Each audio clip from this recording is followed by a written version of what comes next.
Messieurs, dames, bonsoir. On se retrouve pour ces playoffs qui continuent d'avancer. On s'est fait discret pendant le premier tour, histoire de bien digérer tout ce qui se passait. On se retrouve pour les previews de ces seconds tours. On va garder à peu près la même trame. Le petit point après le générique comme d'habitude. Et aujourd'hui, on se retrouve pour parler de OKC contre les Nuggets. Duel de MVP, on peut le dire. On va essayer Sans trop d'analyser s'avancer. tout ça. Sans trop s'avancer. Il y a quelques petits points. Je vais faire quelques petites allusions pendant cette preview. Et tout ça juste après le générique.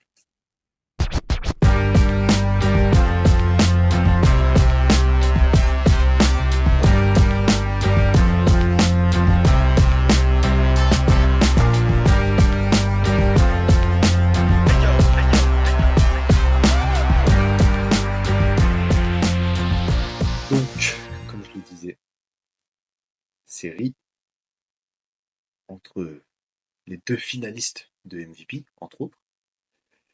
Et on va revenir un petit peu sur l'ensemble des deux séries qui se sont déroulées. Deux séries totalement différentes. Hein. Les deux équipes n'arrivent pas dans les mêmes conditions. Il y en a qui n'ont Il y en pas a joué qui au ont eu un même peu game. plus de repos que les autres. Voilà. Donc, c'est sûr qu'elles vont pas arriver dans les mêmes dynamiques. Donc, on va revenir un peu dessus. On avait fait sur le premier tour le retour sur la dynamique de fin de saison. Là, on fera un petit retour sur la série qui s'est jouée au tour précédent. On fera un petit peu la comparaison avec ce qu'on avait pu annoncer dans les previews. Essayer de ressortir un petit peu les joueurs clés qu'il y a eu.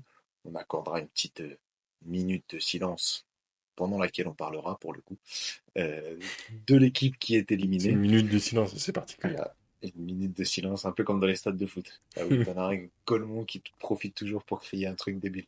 Donc nous, on essaiera que ça soit pas trop teubé, mais on fera une petite allusion quand même, un petit hommage à l'équipe qui a été éliminée. Et du coup, bah, je te propose qu'on rentre tout de suite dans le vif du sujet. Est-ce que tu veux commencer par l'équipe la plus fraîche ou est-ce que on Non, s'occupe je- du sweep et on n'en parle plus? voilà. On va faire une bonne petite minute de silence direction Memphis. Hein. Euh, et je pense Memphis, que celle-là liée avec un bon petit 4-0. Euh, on a vu des choses et d'autres de Memphis. Et puis pour cette série en particulier, qui était presque assez étrange, j'ai envie de dire, on a vu des écarts de points absolus, ouais, qui étaient plus ou moins dans les records, etc.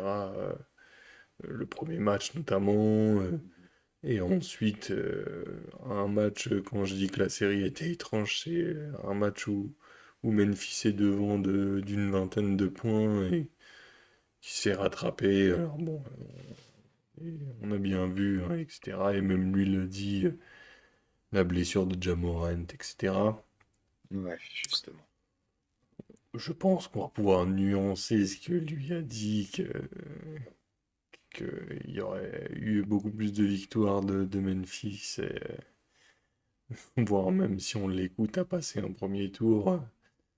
Face à OKC, ils en étaient loin quand même. C'est vrai. Effectivement, il y a ce match qui les met dedans et on accepte assez facilement effectivement sa blessure Ouais, et qui a pu contrecarrer leur dynamique. Après, on a quand même vu, si on résume de manière globale, une très nette domination d'OKC, une domination qui était attendue. Et voilà des tentatives de retour de Memphis. Et encore, il y a certains matchs qui ont été lâchés. Enfin, franchement, c'était quelque peu Ouais, particulier, on va dire. ouais, c'est un peu ça, effectivement, le ressenti global, c'est genre, tu sais, des fois, il y a des 4-0 où on peut se dire que c'était serré. Là, je trouve que c'est un 4-0 où tu te dis pas c'est serré. C'est là où je veux en venir. Ça a Voilà. Il y a été un match, bizarre parce qu'il y a eu un match où tu t'es dit, mais ok, ici fait quoi? Et au final, ok, ici revient et finit par l'emporter. Mm. Et honnêtement, t'as l'impression, en fait, ils ont pas joué une première mi-temps d'un match et C'est ça. qui du coup a permis à Memphis d'exister durant une Ouais, mi-temps sur une série de 4 victoires. Donc il y avait même plus de c'est débat très et comme tu compliqué. Et dis, puis, on va pas rester dessus de 150 ans parce que ok, ici a surdominé et de toute façon Memphis n'avait pas les armes pour se battre contre ouais, OKC ouais, cette année bah, quoi. c'est clairement. Moi, pour juste finir le focus sur la minute de silence pour Memphis, le seul truc où je voudrais attirer un peu l'attention, c'est attention les Grizzlies. Ça fait un petit moment qu'on parle de vous dans les moments où il faut pas. Euh, la sortie médiatique de Ja Morant, Kata, où, comme tu le disais, il dit que s'il avait joué, il n'y aurait pas 4-0, mais il y aurait 2-2. Bon, on connaît la règle, joue ou ne parle pas, donc voilà. Toujours facile Juste à avant dire ça, ça quand tu viens et que mais tu veux faire tu vois, des c'est interviews ridicule comme et l'année dernière avancer avec des Jimmy choses, Butler. personne pourra le vérifier parce qu'effectivement Et oui, il en n'était pas fait, c'est ça là, le truc. mais en même temps qui y Ça croit? n'existe pas, en fait, Personne. Donc exactement. Et puis bon, enfin, il était là les deux premiers matchs. Bon, voilà, c'est pour ça que voilà, t'avais c'est qu'à pas. gagner les 2 premiers matchs et il y aurait Dans ce eu cas-là, aussi voilà, de prendre deux. un au Donc moins un, c'est ok. Là, on se dit, ah, peut-être qu'il a raison, etc. Ça, ces histoires de célébration à la fin de l'année, le coach qui est viré juste avant. c'est trop. Plutôt dans ça, Dylan Brooks qui n'avait pas été gardé, Steven Adams. Enfin, ça commence à faire beaucoup. Et juste vraiment, si à l'hiver prochain, avant la trade deadline, tu as le projet de Memphis qui éclate, enfin, qui explose complètement, je pense qu'il ne faudra pas être surpris. Si ça continue comme ça, je pense qu'il On ne va faudra pas pas être être surpris, en surpris fait. Il y a et trop de choses qui vont pas. on le disait un peu dans les previews et surtout en fin de saison là, sur les derniers changements justement que tu disais avec le coach qui est renvoyé, etc. C'est qu'on disait on a l'impression que ça date depuis 10 15 ans que Memphis se qualifie Oui. pour les playoffs en étant huitième et c'est tout ce qu'ils recherchent et qu'après ils s'arrêtent là et ça leur convient d'exister comme ça dans la ligue. Moi je trouve ça quand même assez dommage de jamais aller essayer d'aller plus loin. Mais bon. Et puis là, on dirait qu'ils sont tellement loin de la saison où ils avaient fini deuxième, où ils avaient, enfin, Hmm. en termes de projet, je parle, tu vois, on a l'impression qu'ils sont vraiment à Ouais. des années-lumière de la hype et de la bonne énergie qu'il y avait à ce moment-là, en tout cas. Hmm. Pour revenir du coup sur OKC, bon, comme tu l'as dit, de toute façon, voilà, simple et rapide, entre guillemets. Euh, le petit point qu'on peut mettre en avant, je trouve, c'est que SGA n'a pas été spécialement au-dessus du lot, surtout en termes de pourcentage. Si on prend le field goal global, il fait partie des moins, enfin, des deux moins bons titulaires, et le deuxième c'est Lou Dort, et on sait que c'est pas quelqu'un de spécialement fiable au shoot, C'est etc. c'est pas sa Euh, qualité première. voilà, c'est pas sa qualité première. Euh, SGA, c'est pas sa spécialité non plus, mais il a tourné à 25% à 3 points, ce qui est quand même pas Ouais. fort. Alors, après, il faut faire des comparaisons avec des joueurs qui prennent un gros volume de shoot comme lui, etc. Mais par exemple, même Chet a shooté mieux que lui, tu vois, sur l'ensemble de la série. C'est sûr, Donc, et on va l'aborder plus ou moins en disant qui a pu être le joueur clé de chaque équipe dans la saison, ouais. dans la série précédente et dans la nouvelle. Et moi, du coup, je l'ai même pas mis dedans. Et comme tu dis, c'est assez logique. Il fait pas ce qui est attendu. Enfin, ce qui est attendu. Si, parce que le taf est fait, mais C'est ce que j'allais après, dire. est-ce qu'il a besoin de forcer? La preuve que non. Ouais. Est-ce qu'il a joué un peu en dilettante? J'en sais rien. Voilà. Après, voilà, on va le voir très certainement différemment maintenant. Et en tout cas, si c'est pas le cas, bah là, clairement, pour revenir au débat du MVP, il n'y en aura plus, même si ça n'influence pas normalement les votes du MVP, mais s'il n'y a pas de. Ah oui, de toute façon, ils sont déjà Voilà. effectués. Donc, Ils ouais. sont pas encore annoncés, mais Mais du coup, on ils pourrait sont déjà avoir une vraie effectués. idée de qui est meilleur que l'autre si on en prend la stat Oui. pour faire cette petite aparté. La seule chose, entre guillemets, où je voulais nuancer ce truc-là, c'est que euh, malgré tout, c'est lui le meilleur scoreur de son équipe. sur la série. Il tourne à 27 points de moyenne. Il est monté en puissance. 15 points, 27, 31, puis 38 dans le match qui se joue à 2 points en plus. Donc, c'est peut-être C'est ça pour ça que je le, te dis, j'ai l'impression qu'il le joue même sans forcer et voilà. qu'il C'est peut-être voilà, ça il la mauvaise passe. nouvelle pour les Nuggets. Tu vois, c'est peut-être que, en fait, ça n'a pas été C'est lui le meilleur joueur de la série. Et comme tu as dit, on va en reparler après. ils, Mais ils en ont bah, ils en avaient pas besoin clairement sur cette série. Ils avaient ouais, besoin d'un bon joueur comme il l'a été, un joueur à 25 points par match et ouais. ça suffisait pour se qualifier. C'est toujours en fait la question quand il y a un joueur qui est en dessous de son niveau, c'est est-ce que c'est parce qu'il n'a pas eu besoin de forcer ou est-ce que parce qu'il a vraiment été en dedans Moi, je l'ai ressenti niveau plutôt comme adresse. ça. Sauf, comme tu dis, avec l'adresse, qui Oui, oui, normalement, même si tu forces pas, l'adresse doit être présente un peu que de manière c'est ça, régulière, mais franchement, j'ai pas trop d'inquiétude pour une série disputée face aux Nuggets. c'est clair. Et est-ce que tu veux d'abord faire le retour sur la série des Nuggets ou est-ce que tu veux qu'on passe justement sur le joueur clé qui a fait basculer cette série et... Non, non, non, on va enchaîner sur cette série des Nuggets, là. Comme ça, on va rentrer dans le vif du sujet Mhm. sur l'opposition des deux franchises après. Les Nuggets qui, oui, affrontaient du coup les Clippers. Je t'écoute? Tu as levé le doigt, tu as le droit. Juste, juste avant de finir, je suis dégoûté parce que les plus attentifs ont pu s'en apercevoir. Memphis OKC, c'est la seule preview qu'on n'avait pas sortie du premier tour. Et j'avais pronostiqué un 4-0 pour OKC.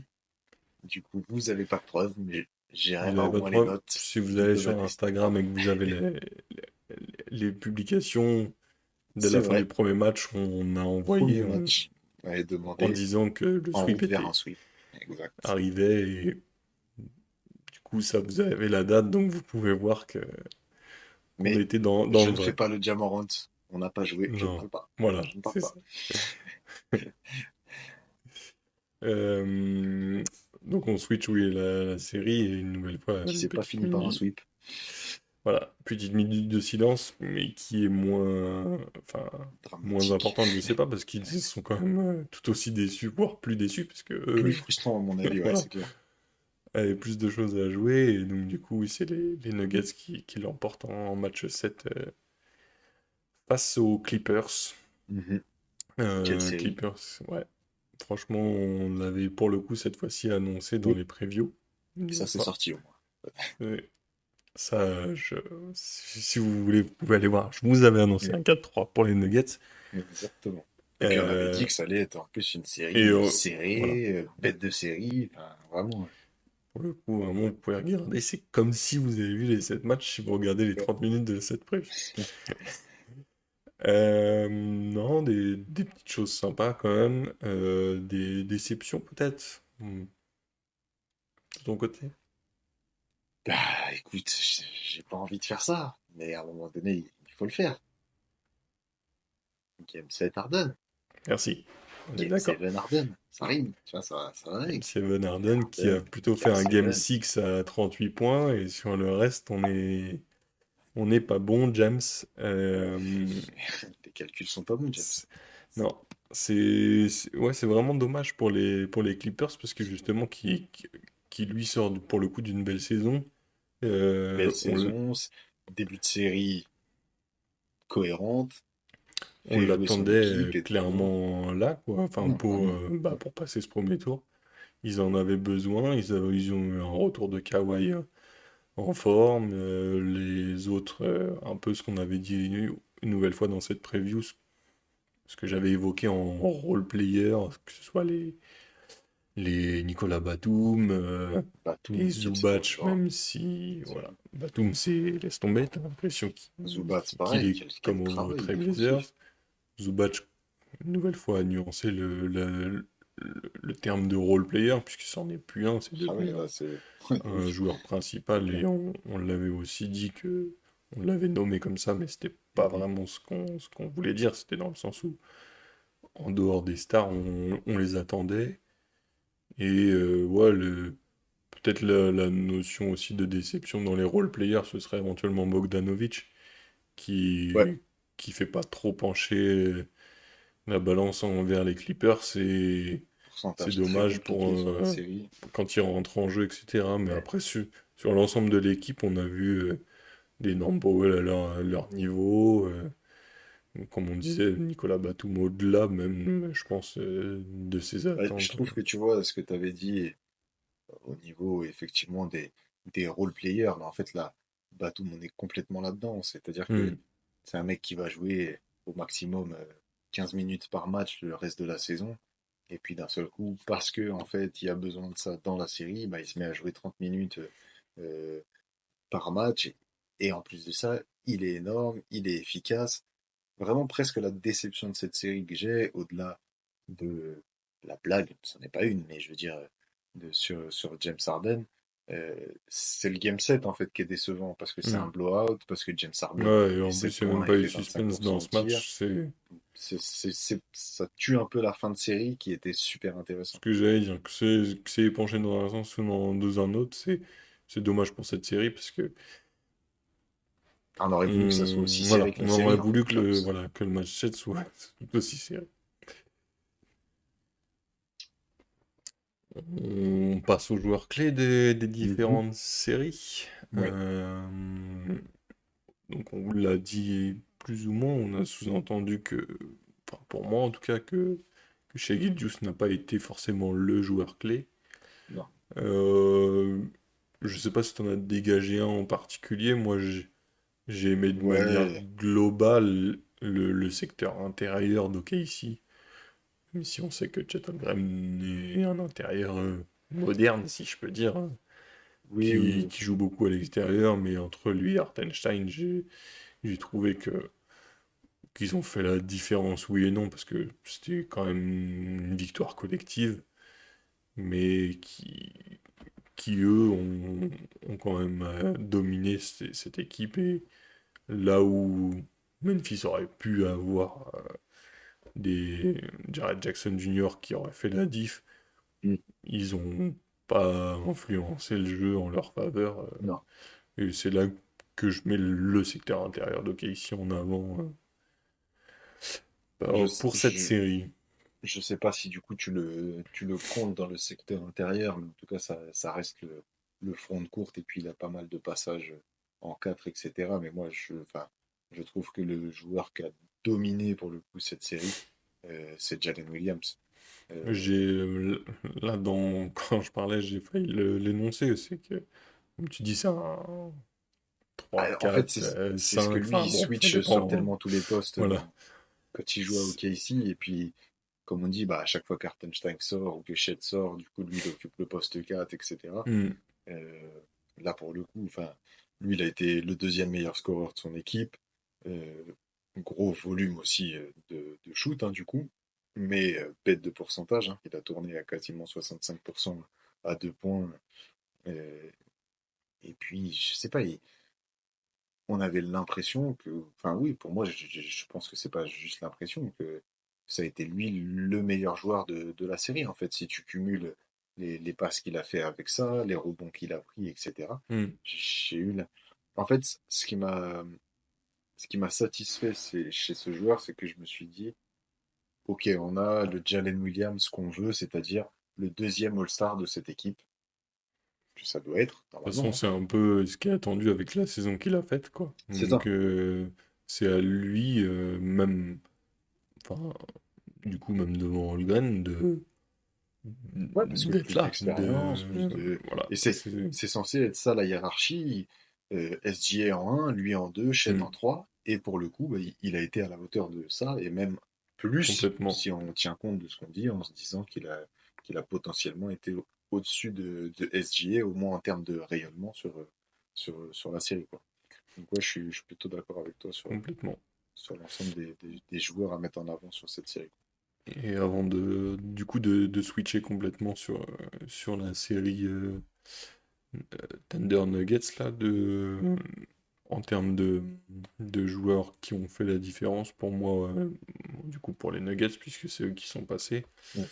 euh, j'ai envie de citer les deux qui complètent, soi-disant, le Big Two. si on peut Mhm. encore appeler ça comme ça avec Jamal Murray. Mais c'est Aaron Gordon Aaron Gordon, qui fait évidemment. une différence absolue.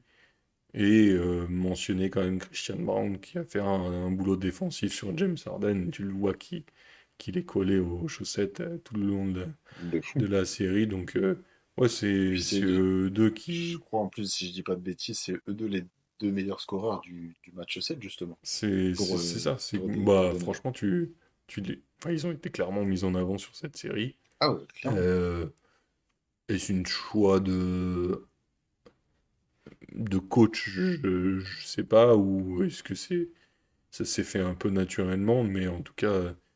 Je pense que Aaron Gordon est souvent sous-estimé en ce moment et qui augmente clairement le niveau des Nuggets, quoi. C'est clair et on l'avait dit, je ne sais plus dans quel épisode et à quel sujet on avait parlé de ça.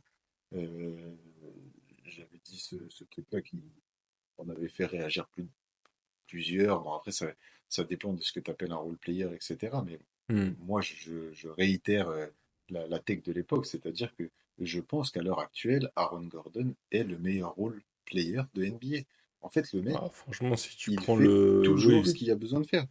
si tu prends le numéro 4-5 de l'équipe, Tu vois, si c'est on ça doit que je veux donner une dire. définition de role player, dans les titulaires, le mec qui complète un effectif, franchement, c'est un des meilleurs joueurs là-dedans. Il vient compléter l'effectif justement des Nuggets, qui, dans le meilleur des rôles, c'est-à-dire qu'à des moments, il te met à avoir des pourcentages, et il peut t'enchaîner 4 sur 4 à 3 points, alors que c'est clairement pas sa force initiale, mais toujours présent et franchement qui arrive à mettre de l'impact dans le jeu Et puis en de plus de manière ça, tu sais, moi, athlétique, physique, tout ça, de quoi. ouf. Et puis je me dis toujours, en fait, le role player, c'est quoi? Il faut que le mec, le match où on a besoin de lui en défense, bah, il est en défense. Le match où on a besoin de lui pour mettre des points, il est là. Le match Hmm. où on a besoin de faire le liant pour tel truc, il est là aussi. Et en fait, mais il le fait parfaitement. On parlait de Batum qui est capable de le faire, Ouais, c'est pour ça etc. que je disais, on va Sans juste être citer ceux titulaire. qui ont gagné, Eh mais oui, sinon, c'est Batum a clairement c'est clair. fait partie des joueurs clés de cette série, quoi. C'est clair.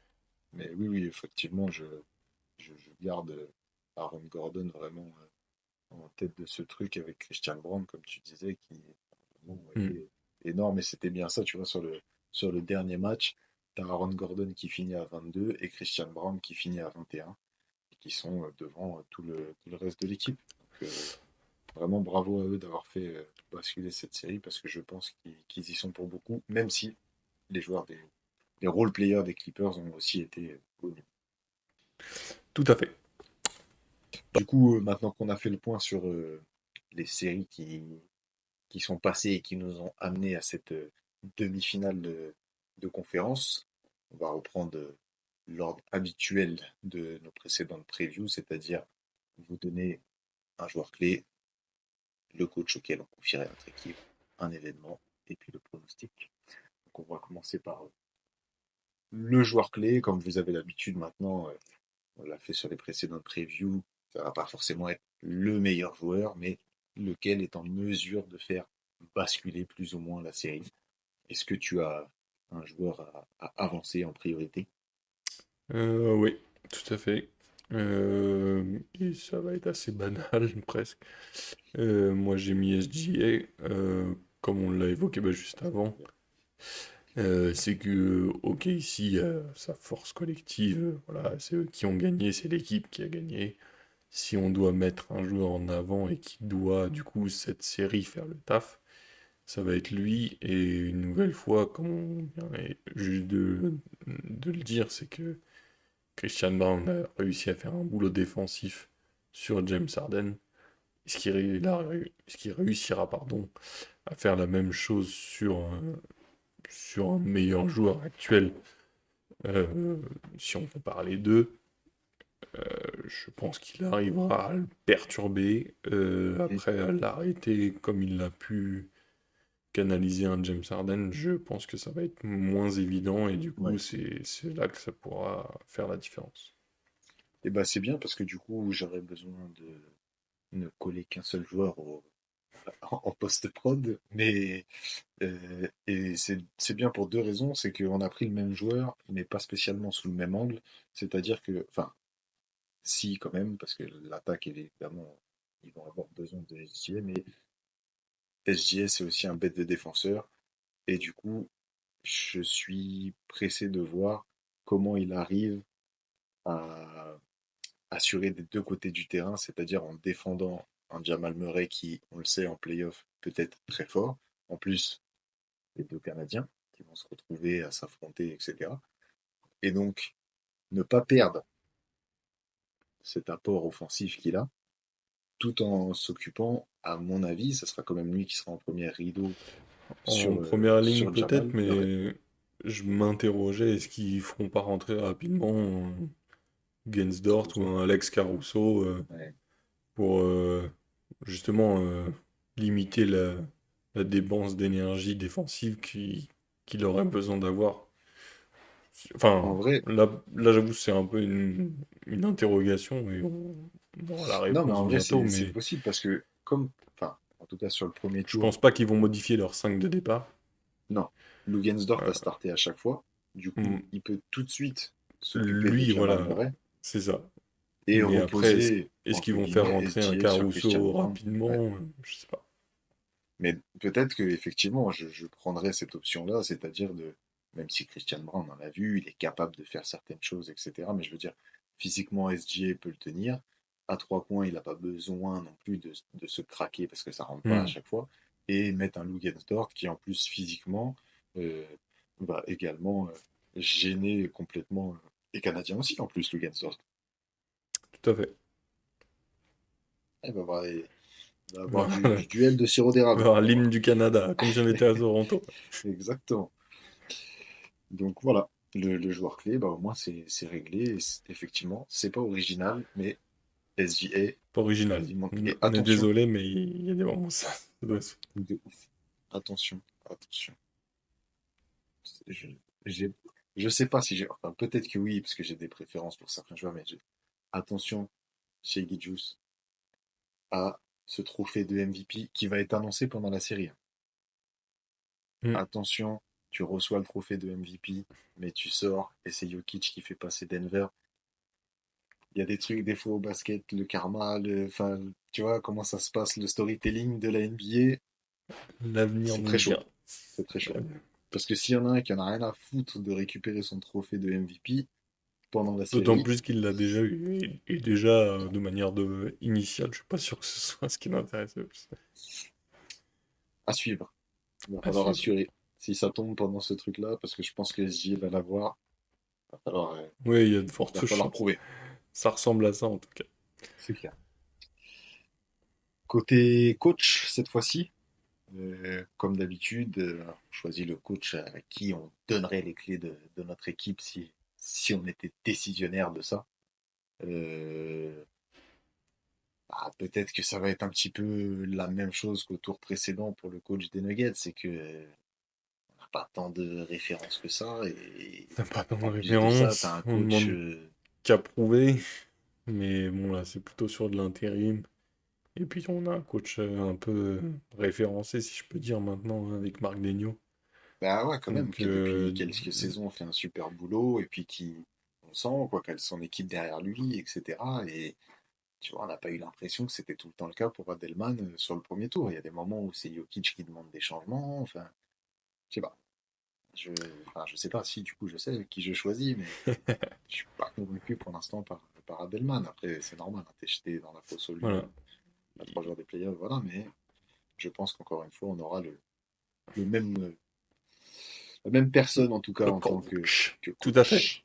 Marc Daigneault, article suivant, la bascule, et qu'il a. Ça a été aussi vite que la série contre Memphis. Pardon. Désolé, Pardon. mais s'il y a des fois comme ça avance. Ça rime tout seul.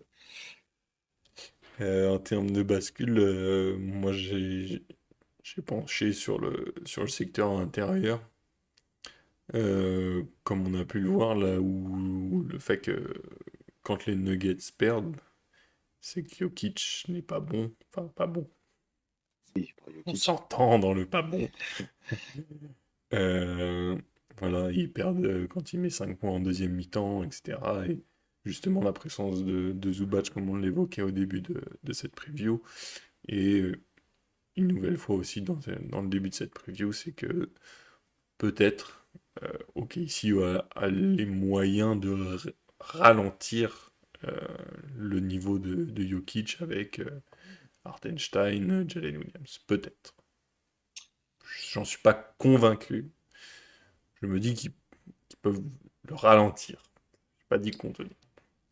Et ben, du coup, c'est intéressant parce que ça rejoint ce que tu as dit plus ou moins, tout en ayant des points de désaccord, entre guillemets. C'est la bascule que j'ai choisie, c'est en gros euh, ce que Marc Daigneault va mettre en place comme défense. Je m'explique, c'est que moi, si j'étais lui, et je ne le suis pas, malheureusement, en tout cas pour De c'est manière ce qui salariale, reste, on a compris. voilà, Ouais. et aussi évidemment. C'est-à-dire que pour moi, la meilleure arme qui existe à l'heure actuelle, entre guillemets, contre Jokic, c'est Zubat. C'est C'est pour ça passé. que je parlais éventuellement de le contenir. Après, oui, si tu prends enfin le même type de physique, défensivement, Zubac est bon. Il peut, voilà, quand En Jokic fait, recule, voilà. c'est C'est ça. sûr que c'est ce qui lui correspondait le mieux. Euh, Enfin, le moins bien pour lui, Le mais moins bien pour lui, mais voilà, le mieux le pour mieux l'équipe qui s'en pour sort. l'équipe qui est adverse, quoi. Donc, ouais. Dans un monde actuel réel, c'est lui. Dans un monde qui a existé, ça aurait été un Embiid, par exemple. Euh, En fait, je pense que Hartenstein et Shettelgren, quand bien même ils vont se relayer, Jokic va en faire du petit bois parce que Holmgren n'a pas assez d'expérience, parce que Hartenstein, bien que très combatif, et pas si petit, mais pas assez costaud en fait. Et je pense que Il va rester léger, même si c'est moins que léger que Chet, parce que de toute façon, tu peux pas, sinon tu deviens tu une peux pas feuille de faire plus papier. léger, c'est ça. Donc, Mais oui. Et du mais coup, quand moi j'évoquais cette bascule, justement, c'était oui ou non. C'était pas dans le ouais, sens ouais, ouais, obligatoirement où, ok, ici pourra le faire. Et justement, c'est là où pour moi la bascule va se faire, c'est peut est-ce se qu'ils vont faire, hein. réussir ou est-ce qu'ils vont pas réussir? Et du coup, là, les victoires pencheraient du côté des Nuggets. Des Nuggets, ouais. Et du coup, ben, moi, pour aller encore plus loin sur ce truc-là, entre guillemets, c'est que je crois que si j'étais Daigneault, je ferais un choix haut, c'est-à-dire OKC est une défense historique cette année par rapport à l'histoire de la NBA en général. Ils font partie des équipes qui ont le meilleur rating défensif de l'histoire de la ligue, etc. Ils ont de quoi défendre en fait tout le reste, les armes extérieures. Tu Hmm. vois, on parlait de Lukinsdorf qui peut défendre Jamal Murray, mais en fait, il peut aussi se mettre à défendre Aaron Gordon. Jalen Williams est capable de défendre Aaron Gordon, il n'y a pas de problème sur ça. Chet Holmgren peut se mettre contre Porter Junior, des choses comme ça. Et en fait, je me dis, est-ce que le mieux, peut-être que c'est courir au suicide, mais en fait, est-ce que le mieux, c'est pas de laisser Nikola Jokic faire sa série au scoring? Vas-y, tu sais quoi? Mets tes 30 points, Ou 35 peut-être points, même 40.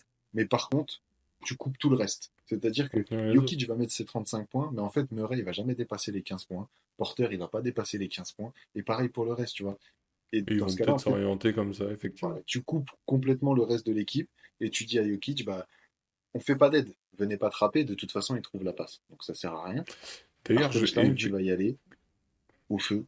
Tant pis, quand tu auras pris tes fautes, tu auras pris tes fautes. Bah, on en fait rentrer un autre.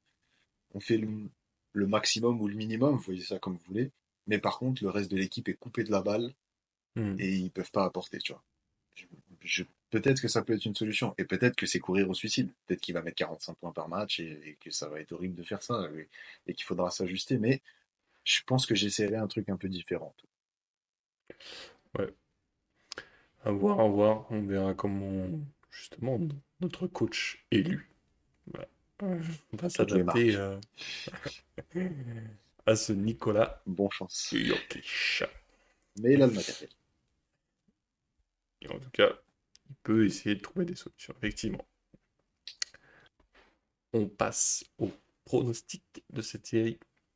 Et On ne vous cache pas, comme vous venez de le voir s'afficher, qu'on revendique la même équipe victorieuse.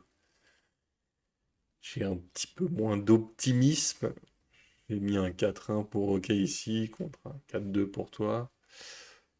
J'explique mon 4-1 dans le sens, sûr, je me suis explique-le, je suis dit... curieux. Non, non, bien sûr, bien sûr. Je me suis dit effectivement que Denver pouvait, entre guillemets, très aisément gagner effectivement 2 matchs comme tu l'as mis. La seule raison, c'est que je me suis dit, il jouerait le 5e match à OKC. Et c'est pour ça que je me suis dit, c'est difficile d'imaginer un 4-2, dans le sens, ils auraient déjà atteint leur 4e victoire et qu'ils n'iraient pas forcément chercher une 4e victoire à Denver, Denver. même si ça peut se dérouler autrement, dans le sens, on fait un Oui, 2-2 et OKC enchaîne les 2 victoires, une à domicile et une à l'extérieur, donc effectivement. Pourquoi pas un 4-2, mais j'imagine OKC prendre un match à l'extérieur et pouvoir concrétiser directement concrétiser en rentrant directement. chez eux. Après, en vrai, c'est tout à Tous fait ces possible. scénarios sont probables, effectivement. Ouais, clairement. Moi, j'ai mis un 4-2 parce que je me dis, bon, je- comme je l'ai, comme je l'ai dit, je pense que OKC a un bet de 5 majeurs. Ils ont un effectif plus profond, à mon sens. Malgré tout, je pense que quand tout le monde est à son meilleur niveau, peut-être que les gens ne vont pas être d'accord et vont crier au scandale, mais je trouve que quand tout le monde joue à son meilleur niveau, Denver a le 5 majeur le plus fort. Et je pense qu'il y a peu d'équipes qui ont un 5 majeur aussi fort. Et je m'explique pourquoi aussi fort, parce qu'il y en a qui vont peut-être me dire, il y en a qui ont plus de talent, etc. Déjà, quand c'est Jamal Murray niveau playoff, voilà, plus Jokic, plus Porter Junior s'il est capable de mettre dedans, etc. Je trouve qu'ils ont vraiment un 5 majeur super fort. Et au-delà de ça, je trouve qu'il est archi bien huilé et que ça fonctionne super bien. Chacun connaît son rôle, tu as l'impression qu'ils se connaissent par cœur, etc. Donc c'est pour ça que je les vois en prendre deux. Malgré tout, je les vois pas forcément en prendre plus. Je leur souhaite. De toute façon, nous, on souhaite qu'il n'y ait que des séries en 7 matchs, Bien sûr. que des Si Game tout 7. pouvait jouer en Game 7. Mais ouais, je les vois potentiellement en prendre deux et peut-être justement un à OKC. Quitte à en perdre après un à la maison, mais tu vois, en prendre un à OKC et que ça Possible, c'est s'équilibre pas... et qu'OKC. Je pense que ce qui va être dur pour Denver, c'est que des fois, on les voit, ils arrivent à tomber dans la frustration quand ils n'arrivent pas justement à mettre dedans, etc. Et la défense de KC, vraiment, c'est quand même quelque chose cette saison. Je pense que si Denver perd, ce sera pas forcément par l'attaque d'OKC, mais que leur défense va les faire suffoquer et qu'en fait, bah, les joueurs qui apportent un petit peu en sortie de banc, etc., pourront rien apporter. Attention juste, un petit gars qu'on n'a pas cité pour l'instant, qui a joué un petit moment à OKC, qui a fait des belles choses à OKC, qui est déjà tout le temps remonté de ouf quand il joue. Voilà, les matchs à OKC, mon pote, si Russell Westbrook a un match, il peut aller claquer 30 points à OKC, Ouais. il va pas s'embêter pour le faire, ça c'est sûr. Claquer 30 points et rater le double pas de la victoire à 1 seconde. C'est Responsable aussi possible. Westbrook. Ça C'est responsable aussi Westbrook. possible. Non mais en vrai, ça peut même le faire déjouer, tu vois. Trop, on sait que des fois il a du mal Ce à sera gérer tout les l'un ou tout émotions, l'autre. etc. Mais ouais, en tout cas, on voit tous les deux quand même OKC passer. Sur les trucs de Paris, je crois que la, la cote la moins élevée, donc ce qui semble le plus probable pour eux, c'est justement OKC en 4. C'est dire à quel point ils les estiment favoris pour cette série. Et je trouve que c'est presque un peu sévère que la meilleure cote, que la pire cote, mais du coup, ça soit 4-1 pour OKC. Je trouve que c'est presque un peu sévère pour Denver. C'est oui, c'est presque un peu fort quand tu tu vois que Denver a quand même des joueurs, comme tu dis, dans son effectif. Ouais, Il suffit que tout s'aligne un petit peu, les Michael Porter Jr., etc. Leurs 5 majeurs, un Russell Westbrook, un DeAndre Jordan, dans, dans le niveau qu'il peut avoir, voilà. oui, oui, mais bon, qui Mais bon, rejoue, qui. Enfin, voilà. Après, le dernier petit point qui peut être, entre guillemets, négatif, ce serait peut-être aussi la fatigue cumulée que peuvent avoir et ça, les ça risque de ouais, d'influencer, oui, cette série. Peut-être vu pas la, sur les premiers matchs, ou justement, si sur les premiers matchs, ce serait le manque de rythme un petit peu qu'on évoque parfois ouais, sur qui des peut séries qui se desservir finissent OK ici sur. en 4 matchs contre d'autres en 7. Donc le temps qu'OKC peut-être se remette dans cet objectif playoff, mais Mm. je pense que c'est une équipe assez sérieuse qui a dû s'entraîner Oui, c'est ça. correctement et essayer justement de maintenir un rythme. Puis tu les sens en mission quand même. Bah, de toute façon, cette année, eux, oui, si s'ils vont pas au moins en finale de NBA, je pense, sans trop m'avancer, je pense que ce serait une déception C'est clair. pour pas mal de monde. On verra si on les retrouve au preview des finales de conférence. On verra si on les retrouve à ce moment-là.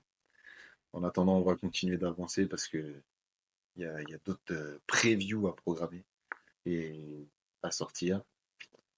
Il fallait absolument qu'on en fasse une pour eux qui ici quand même. On n'avait pas pu sortir au premier tour, mais vu la série, vous n'avez pas manqué grand-chose finalement. On se retrouve rapidement pour les autres previews. Faisons ça. Restez concentrés, les playoffs continuent d'avancer. À bientôt sur la chaîne des frères Maurice. Ciao.